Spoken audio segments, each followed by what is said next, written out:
स्वागत है आपका एक नए वीडियो में। मैं कंबोडिया से अपने हॉस्टल फंकी विलेज से ये वीडियो बना रहा हूँ। मुझे कंबोडिया से वियतनाम जाना है तो मैंने वियतनाम ई वीज़ा अप्लाई किया था। अगर आप भी किसी और देश से वियतनाम ई वीज़ा अप्लाई कर रहे हैं या इंडिया से ही अप्लाई कर रहे हैं तो ये वीडियो आप देख सकते हैं। बिना किसी एजेंट के आप खुद से ये वीज़ा अप्लाई कर सकते हैं। काफ़ी सिंपल और ईजी वीज़ा है, बस कुछ चीज़ों का ध्यान रखना है और किन डॉक्यूमेंट का रिक्वायर्ड होगा चलिए देखते हैं। अभी आप जो स्क्रीन में देख रहे हैं ये पहले का वियतनाम का ई वीज़ा का वेबसाइट है जहां से ई वीज़ा अप्लाई होता था, बट अभी इन लोगों ने दो अलग डोमेन स्टार्ट किया है जहां से आप ई वीज़ा अप्लाई कर सकते हैं। वो दोनों डोमेन का नाम आप देख सकते हैं। इन दोनों वेबसाइट का लिंक आपको डिस्क्रिप्शन में भी मिल जाएगा, आप वहां से ओपन कर सकते हैं। नीचे वाला नाम अच्छा लग रहा है तो ओपन कर लेते हैं। ये है इनका वेबसाइट। दूसरे वाले से भी सेम ही खुलता है। वियतनामी लैंग्वेज में अगर खुल रहा है तो आप इसे इंग्लिश में कर लेना। बहुत ही सिंपल है, 3 स्टेप में बस फिल करना है। सबसे पहले आपको जैसा दिख रहा है एक आपको फोटो अपलोड करना है और एक पासपोर्ट का स्कैन इमेज। ये दोनों को आप जैसे ही अपलोड करोगे, फोटो के लिए इन लोगों ने बताया है कि लेस देन 2 MB होना चाहिए, व्हाइट बैकग्राउंड होना चाहिए। ये जैसे ही आप अपलोड करोगे एक साइड में आपका फोटो मैच खुल जाएगा कि कितना % आपका फेस मैच कर रहा है। अगर नहीं मैच करेगा तो ये फिर से आपको अपलोड करने बोलेंगे। ट्राई करें कि रिसेंट ही अपलोड करें। मैंने 2-3 साल पुराना अपलोड किया है, फिर भी 88 कुछ % फेस मैच दिखा रहा था। क्योंकि अभी YouTube का पॉलिसी है कि अगर आप अपना पर्सनल डॉक्यूमेंट वगैरह अगर आप दिखाते हो या ई वीज़ा का डिटेल्स वगैरह दिखाते हो, वो वीडियो डिलीट कर देते हैं। पासपोर्ट और फोटो का इमेज अपलोड करोगे वैसे ही ये ऑटो फिल हो जाएगा। जो भी पासपोर्ट में डिटेल्स अवेलेबल होगा वो सारी चीज़ आपको ऑटो फिल दिखेंगे। मैं एक बार आपको मैनुअली भी बता दे रहा हूँ। तो यहाँ पर एक चीज़ का आपको ध्यान रखना है कि वियतनाम ई वीज़ा में काफ़ी एरर आता है, तो अपने साइड से टाइम लेके बिल्कुल आप पासपोर्ट के एज इट इज ही फिल करना, या अगर ये ऑटो फिल भी हो रहा है तो आप एक बार क्रॉस चेक कर लेना। क्योंकि अगर आप किसी और देश से अगर अप्लाई कर रहे हो और नहीं आया, या इंडिया से ही अप्लाई कर रहे हो और आपका फ्लाइट डेट वगैरह है और कुछ भी अगर इधर आ गया तो आपको री अप्लाई करना पड़ेगा, तो वो आपके लिए एक हेडेक ही होगा। एक क्वेश्चन काफ़ी होता है कि अगर आपका सरनेम नहीं है तो आपको क्या फिल करना है। तो सिर्फ अगर आप अपना गिवन नेम ही फिल कर देना उसमें, जैसा कि यहाँ पे भी लिखा हुआ भी है सरनेम और गिवन नेम के रिगार्डिंग इन लोगों ने स्पेसिफाई लिख दिया है। क्योंकि वियतनाम ई वीज़ा में ये काफ़ी क्वेश्चन आता था, जो इनके पुराने के वेबसाइट थे उसमें लाइन मेंशन भी कर दिया है। तो अगर आपका सरनेम नहीं है तो गिवन नेम डाल देना और जो लास्ट नेम है आपका वो ब्लैंक आप छोड़ देना। डेट ऑफ बर्थ है, male female, nationality, ID card आप छोड़ देना क्योंकि वो मैंडेटरी भी नहीं है। ईमेल ठीक से आप डालना क्योंकि इसी में सारे अपडेट आपको मिलेंगे। इससे ही आपका अकाउंट भी वियतनामी वेबसाइट में ओपन होगा। उसके बाद है रिलीजन में मैंने हिंदू डाला। उसके बाद प्लेस ऑफ बर्थ और री इंटर ईमेल, ये चीज़ें मैंडेटरी है और मैंडेटरी चीज़ें डालनी है, बाकी आप छोड़ सकते हैं। ये 3 क्वेश्चन है जिसका आंसर ऑटो सेलेक्ट है नो में, तो ऐसे क्वेश्चन काफ़ी अच्छे भी लगते हैं।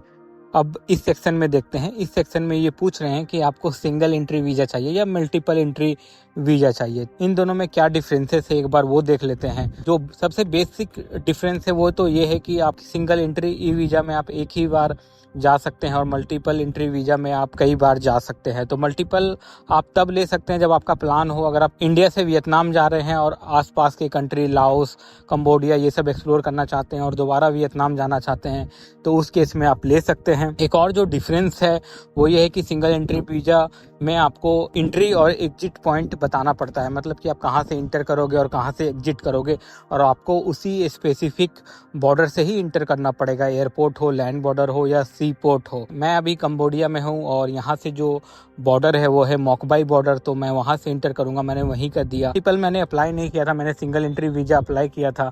सिंगल एंट्री वीज़ा में अगर आप बॉर्डर चेंज करना चाहते हैं तो आप री अप्लाई करना पड़ेगा और आपका प्रीवियस जो ई वीज़ा होगा वो आपका वेस्ट चला जाएगा। सिंगल एंट्री ई वीज़ा का $25 है और मल्टीपल एंट्री ई वीज़ा का $50 है।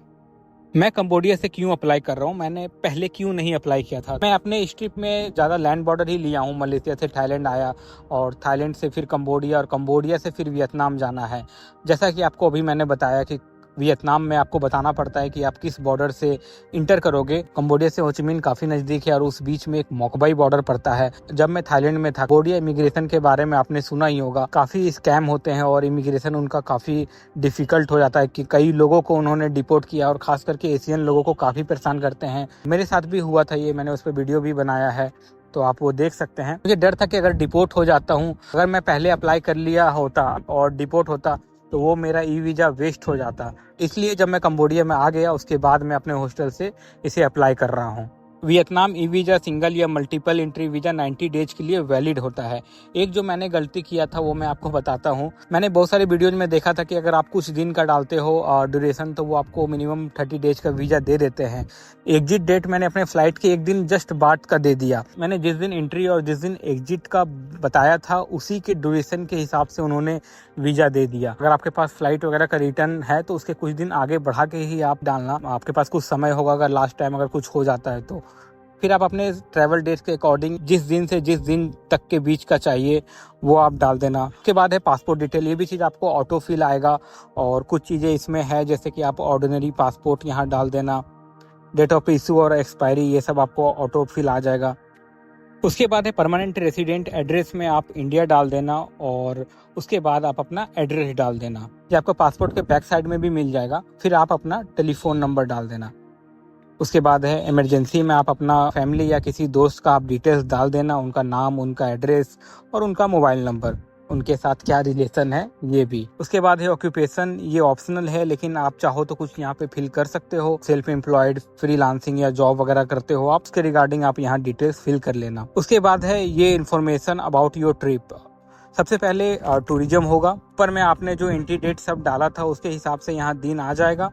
फ़ोन नंबर ब्लैंक रख सकते हो या आप अपना नंबर ही डाल सकते हो अपने कंट्री कोड के साथ। Address in Vietnam. उसके बाद है आपका वियतनाम में एड्रेस। तो ये आपको आपके हॉस्टल या होटल जहाँ भी आपने बुक किया होगा वहाँ पे ही सारा कुछ उसमें डिटेल्स मिल जाएगा। तो आप देख सकते हो मैंने इस हॉस्टल को बुक किया था, इसमें ही इनका एड्रेस है, वार्ड है और डिस्ट्रिक्ट है। तो ये चीज़ें आपको यहाँ पे मिल जाएगा। ये चीज़ को ही आपको एज इट इज डालना है। ऑल्दो मैं इस हॉस्टल में नहीं रहूँगा क्योंकि इससे भी सस्ता हॉस्टल मुझे मिला है होचिमिन में। तो मेरा जो हॉस्टल है वो होचिमिन में है तो मैंने होचिमिन डाला। डिस्ट्रिक्ट आप देख सकते हो, डिस्ट्रिक्ट 1 है मेरे हॉस्टल के एड्रेस में। वार्ड में अगर आपको कन्फ्यूजन हो तो आप नेट पे भी सर्च करके देख लेना, डिस्ट्रिक्ट डालना तो आपको वार्ड आ जाएगा। उसके बाद इसमें से कोई लिस्ट में अगर आपका मैच कर रहा हो तो वो ही वार्ड आप डाल देना। मेरा ये PHA करके जो है वो ही वार्ड है तो मैंने वो ही डाल दिया। उसके बाद है सबसे मेन कि आप कहाँ से इंटर करोगे वियतनाम। तो मेरा मोकबाई है जैसे मैंने आपको बताया, आप अपना देख लेना। आपका एयरपोर्ट हो तो एयरपोर्ट दे देना या कोई और लैंड बॉर्डर हो तो वहाँ से डाल देना और आपको वहीं से ही इंटर करना होगा। इसलिए आप ध्यान रखना, उसके अकॉर्डिंग ही आप फिल करना यहाँ पे। अगर आप इंडिया से होचिमिन आ रहे हो तो होचिमिन का जो एयरपोर्ट का नाम होगा उसका आप डाल देना। फिर आपको बताना है कि आप एग्जिट कहाँ से करोगे। तो मैंने इसमें होचिमिन का ही डाला है, होचिमिन एयरपोर्ट का। तो आपका जहाँ से एग्जिट होगा, हनोई अगर आप किसी और सिटी से एग्जिट कर रहे हो वियतनाम, वहाँ का डाल देना। उसके बाद है ये कोई चिल्ड्रन से रिलेटेड चीज़ जो कि मेरे कोई काम का नहीं था तो मैंने इसमें कुछ नहीं किया। लास्ट इनको जानना है कि आप खर्च कितना करोगे। तो मैंने $1000 लिख दिया था। मैं $1000 से भी कम में साउथ ईस्ट एशिया का ट्रिप करना चाहता हूँ और मैंने यहाँ पे लिख दिया कि मैं $1000 यहाँ पे ही खर्च करूंगा। उसके बाद ये पूछ रहे हैं कि इंश्योरेंस अगर आपने लिया है तो आप डाल देना, नहीं लिया है तो आप उसको छोड़ देना।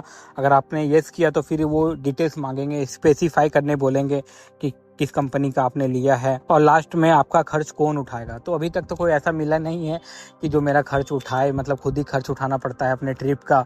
लेकिन अगर आपका कोई और स्पॉन्सर कर रहा है तो आप उसके बारे में यहाँ डिटेल्स दे सकते हैं, नहीं तो आप पर्सनली फिल कर सकते हैं।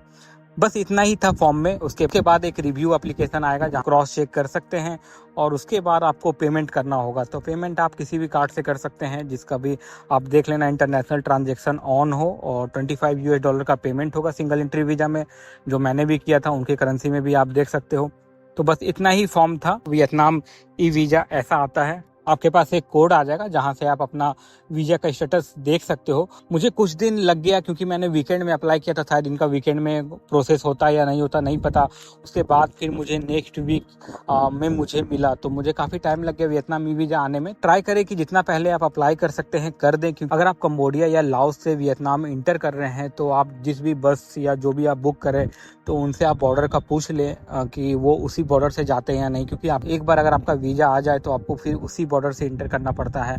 मिलते हैं आपसे एक और नए वीडियो में। इस वीडियो में आप देखना कि यहाँ कंबोडिया से वियतनाम का सफ़र कैसा रहेगा।